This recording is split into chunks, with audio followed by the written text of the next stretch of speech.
بسم اللہ الرحمن الرحیم۔ صبح سورج نکلنے سے نہیں بلکہ آنکھ کھلنے سے ہوتی ہے۔ سخی یہ نہیں دیکھتا کہ کتنا دے رہا ہے اور کسے دے رہا ہے۔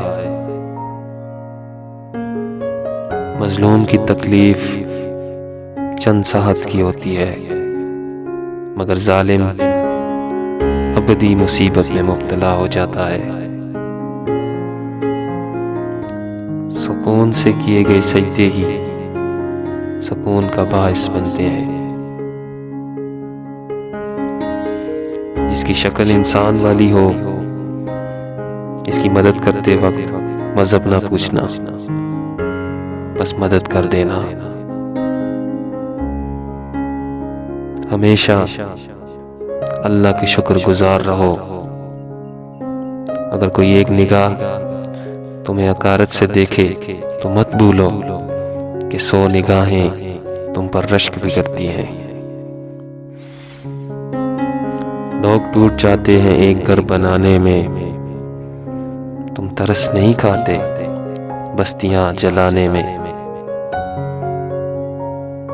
شیطان سب سے پہلے انسان کی شرم و حیا پر ضرب لگاتا ہے تاکہ وہ بے حیا ہو کر آسانی سے گناہ کر سکے۔ سچا آغاز ہمیشہ سچے انجام پر ختم ہوتا ہے، اور جھوٹا آغاز ہمیشہ جھوٹے انجام پر۔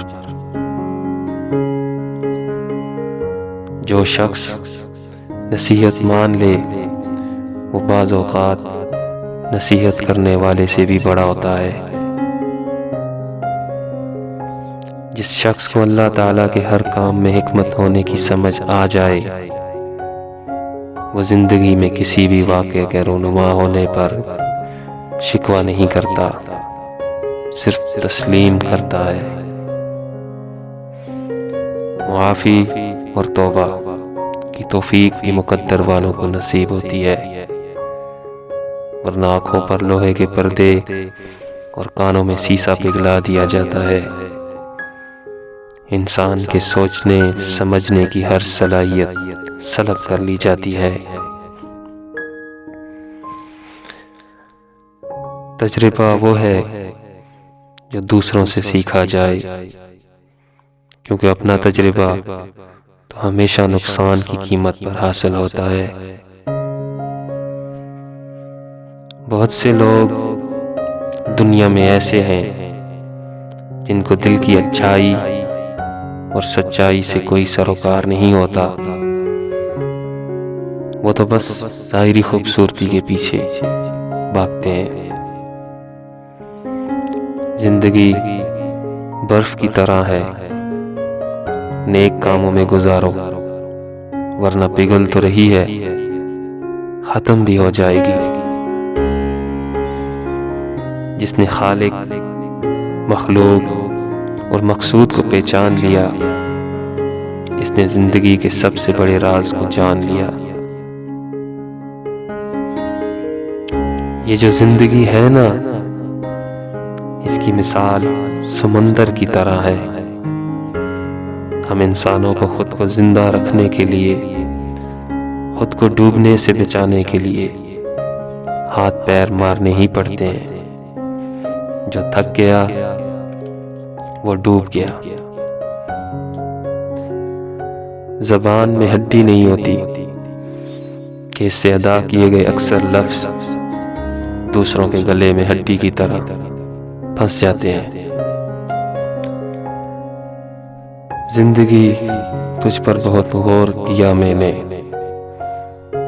تو رنگین خیالوں کے سوا کچھ بھی نہیں۔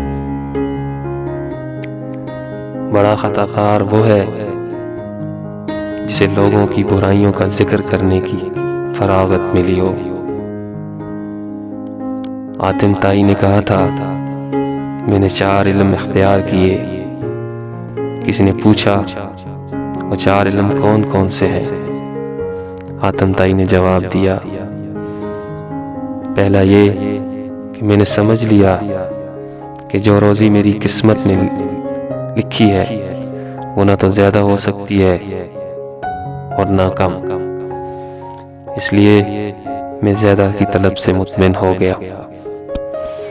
دوسرا یہ کہ اللہ کا جو حق مجھ پر ہے وہ میرے سوا کوئی دوسرا ادا نہیں کر سکتا، اس لیے میں اس میں مشغول ہو گیا۔ اور تیسرا یہ کہ ایک چیز مجھے ڈھونڈ رہی ہے اور وہ ہے موت، اس سے میں بھاگ نہیں سکتا، اس کے ساتھ میں نے سمجھوتا کر لیا۔ اور چوتھا یہ کہ میرا اللہ ایک ہے جو مجھ سے باخبر رہتا ہے، میں نے اس سے شرم رکھی اور برے کاموں سے ہاتھ اٹھا لیا۔ یہ 4 علم زندگی کے لیے اصول اور ایسی مشعل راہ ہیں کہ جس نے انہیں اپنا لیا زندگی اس کے لیے اتنی آسان اور مطمئن ہو گئی کہ شاید دنیا میں کسی اور کی نہ ہو۔ کنجوس شخص کتنا بد نصیب ہے کہ دنیا میں فقیروں جیسی زندگی گزارتا ہے اور قیامت کے روز امیروں جیسا حساب دے گا۔ ماں وہ تختی ہے جس میں اولاد کچھ بھی لکھ سکتی ہے، مگر ماں صرف محبت لکھتی ہے۔ ماں باپ دنیا میں سب سے بڑی نعمت ہے۔ ماں نہ ہو تو دل کو دلاسا دینے والا کوئی نہیں ہوتا، اور اگر باپ نہ ہو تو زندگی کی دوڑ میں اچھا مشورہ دینے والا کوئی نہیں ہوتا۔ جب اپنے گھر میں سکون نہ ہو تو سمجھ لو کہ توبہ کا وقت آ گیا ہے۔ سچ تمام برائیوں کا علاج ہے، سچی بات کہنا اور سننا عبادت ہے۔ سچائی جھوٹ کے شر سے محفوظ رکھتی ہے۔ جس کو تم برا سمجھ کر ناپسند کر کے چھوڑ دیتے ہو، اس کو کوئی دوسرا شخص اچھا سمجھ کر قبول کر لیتا ہے۔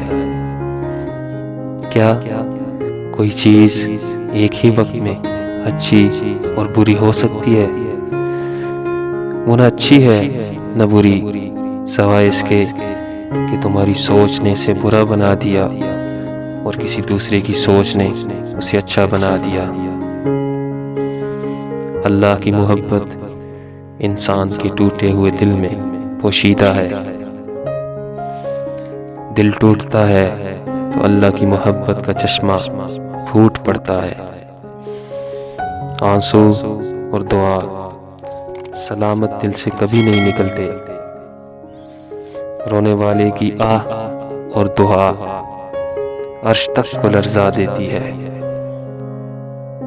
پیارے ناظرین، یہ دعا ہمیشہ کیا کرو، یا اللہ تیری نعمتیں تیری یاد سے غافل نہ کر دیں، اور تیری آزمائش ہمیں تیری رحمت سے مایوس نہ کر دے۔